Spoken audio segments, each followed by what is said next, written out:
So yesterday we went to the gym, or the health club as you call it in certain places of the world. And the rain was just on point yesterday, which is this time of year in Florida. It just comes down and it will just destroy anything in its path, like him. So this is actually where I walk him at about 4 o'clock, 5 o'clock in the morning. I know there's a store.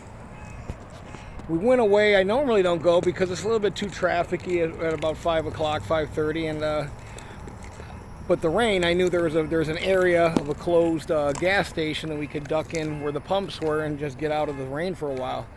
Well, so we pull in to the gas station. Me and her are talking. There's somebody laying on the ground, probably, I'd say, right where that gray thing is, right there. And the person has their leg up. It's a woman on the air conditioner unit and something under her head. And I look at her, and I look at my girlfriend, and I think Ruth said, you know, she looks like she's dead. And I said, yeah. I said, it's just something in this neighborhood that you just get desensitized to. Well, I'm looking at her, and I'm like, she doesn't even look like she's breathing, you know. And the rain starts really coming down. I said, well, we're about to find out if she's alive. The rain starts coming down like, you know, and I'm watching her, you know, and so I got off my bike. I said, what the fuck, you know, let me go over here and see if she's around, if she's with us or not. So I go over there, and I don't ever like to get close to anybody that's, you know, in that situation, because I don't know what they're going to wake up on, or how they're going to wake up, or if they're going to wake up. So I always like to tap, you know, like kick them with, you know, kick the bottom of their shoe, you know, not hard, but in a way. So if something does happen and they do try to get up crazy, I can, you know, shoo them back down, or, you know, whatever. Because that's happened a couple times, you know what I mean, where the person's gone to get up, and I said, yeah, you're gonna be on, you're staying down. I'm not letting your crazy ass get up. You never know what people are on around here. I mean, when I first came here, it was K2, Spice. Now it's fentanyl, you know. So as the rain's coming down, I'm looking down on her, you know, and I'm literally, you know, she's right here, and the raindrops are so big, they're just flooding like her eyes, and I'm looking at her mouth. And I just said, and I'm looking at part of her torso and stuff, and I just said, she's cold to the touch. I could tell just by looking at her. She looked, you know, she wasn't sweating, she wasn't breathing. And I looked over to her, and I said, you know, she's dead, you know. So I dialed 911, and, you know, every time I call 911 in Hillsborough County, like, the fucking bitch that answers the phone, it's always the same girl. She always has a fucking attitude problem, you know? And I'm like, you know, I think this girl, you know, here's the address. I give her all the vital information, and she's like, well, do you know how old she is? And I'm just like, did you not hear what I said? Like, I'm not friends with this person. Do you know what I mean? No. Are you asking me an approximate, a guesstimation? What are you asking me? You know, and I said, I think, you know, she's like, what do you think's wrong with her? I said, I think she overdosed on fentanyl, or overdosed on something. I don't think she died of natural causes. She's like, well, what makes you think it's fentanyl? And I said, sweetheart, I've been up since 4:07 in the morning. Get somebody over here and do your fucking job, okay? Bye. And so I hung up, and I've been getting messages from Hillsborough County, you know, calling, you know, because they're probably looking to fucking arrest me or something. I don't really give a fuck. Fuck these people, you know what I mean? So within about 7 minutes, I hear, and it's rush hour traffic, about 7 minutes, I hear the paramedics. That's my cue to get out of here, because I'm not here to answer any questions. And, you know, I just said to Ruth, you know, I just said, you know, like I told you, if you don't do it, nobody, you know, people are driving by, they just see a person laying listless on the ground. That's how desensitized we've become to stepping over people, even myself, you know. And I told her, I said, man, I'm just so fucking sick of this neighborhood. I'm sick of the people. I'm sick of the drugs. I'm sick of the shopping carts. I'm sick of the prostitutes.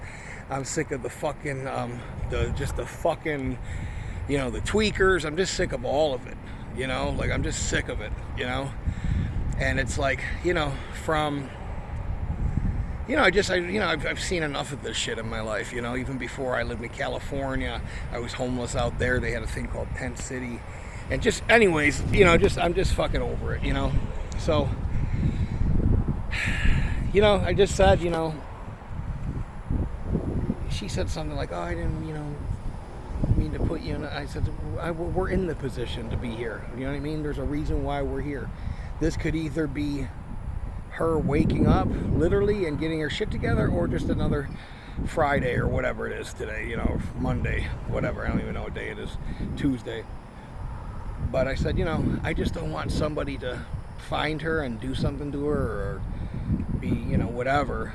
And, and I just think back, like, that's how my brother died in San Francisco. Somebody found him. I don't know the exact story. I don't know if it was an insulin-related situation with his diabetes that he always neglected. I think it was drugs. 90%,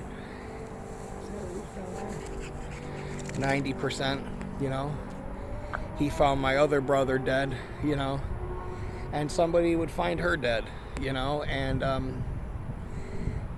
I could tell by looking at her, she spent some time out here, on the streets, and, fentanyl, killed me. It's the reason why I got this fucking injury.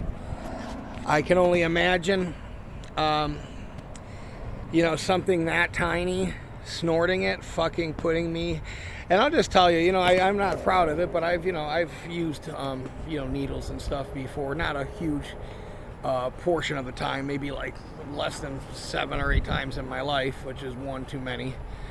But nothing's ever. I've always been able to, like listen, I'll take an Ambien if I need to, if I have one I'm not looking for them, or a Xanax or whatever, and I always can, like, shake shit off. Well, this fentanyl, man, this shit's a fucking biological, fucking whatever you want to call it, a medicinal, pharmaceutical terrorist tool, okay? Because it's originally used for the battlefield, to, like, knock people out on the battlefield that are suffering from some kind of deep, no, don't go over there with the leash. And to like, give it to the population like they have. I remember people were dying on it from just licking the patches, open them up. But, so whatever happened to her, happened to me, And I just know that I had to fall backwards and do something to where I might have hit my head on the table, or tried to catch myself and hyperextended my arm and popped a tendon, or partially tore my bicep minorly, I would say, because it wasn't bruised. But I can tell by looking at pictures. Just imagine what it would do to somebody that weighs 130 pounds. You know what I mean? That put it, and I've never shot fentanyl, but just imagine what it would do to a girl or a smaller guy that shot that shit instantaneously. They talk about how officers inhale like a grain of sand of it, or a little bit more, and while they're doing a traffic stop, and then putting them into immediate, cardiac arrest or immediate, overdose. And I'm telling you, it's and people around here look for it. People around here look for it. And man, I'll just tell you, I'm so glad that fentanyl. I've had friends, people I've known from meetings, take a Xanax with fentanyl in it, cocaine with fentanyl in it. 2 kids, my coworkers, his wife works for a construction company here, and 2 guys didn't show up for work, which, watch it, you monster. 2 guys, he's coming alive now. 2 guys didn't show up for work, and they're the type of guys that they might get an 8-ball, go to a titty bar, spend a bunch of money and regret it, Saturday or Sunday morning whenever they come out of it. But they got cocaine with fentanyl, and they found both of them with their clothes on, everything, like they were getting ready to go out, car keys, and they were dead. You know, it's that quick. You know, it's that quick. I've never seen anything that can just completely. I just remember I remember looking at the amount that I did, and going to the girl who left me to die. I remember looking at her and going, "What are you being so stingy for with it? You know, for like a little minuscule line." And she's like, "You don't need a lot. It's fentanyl." And I go, "Yeah, I know, but I mean, you know, don't you usually chop up enough to, you know, like make it worth getting a straw out?" She's like, "No, you don't need it like that." And I'll tell you, that shit went into my system, and my eyes immediately fluttered, and to the point of where I just remember kind of like zombie marching to the fridge to grab it. And I remember looking at her, and I just remember the last thing she said is, "Are you all right?" And I just said, "I don't know," you know. And I was thinking I could go sit down and this would wear off. It didn't even give me the opportunity. So we were riding our bikes home from work, guys laying at the bus stop. You know, you're gonna see, I'm just gonna tell you, with this war on kratom that's completely fabricated and a lie in every sense of the word. It's a war on God's creation, and God created marijuana, cannabis, sativa, indica, you know, magic mushrooms, kratom, and the thousands of other plants that they've hidden from us or told us are weeds and this, that, and the other thing. But you know, the government is pro-fentanyl. The government's attacking kratom and making it look like it's like bath salts. It's not. I've had jobs go, "Oh, you take kratom, we don't want you working here. You know, that shit kills people." And it's like, kratom doesn't kill people, okay, at all. There's no way somebody took kratom and it killed them. You know, don't get me wrong. You take enough aspirin and it would kill you. You know what I mean? So I don't know. I thought I would share that. It kind of sucked, but it is what it is. It happened. You know, I feel bad about it, but that's somebody's life, and that's decisions they made.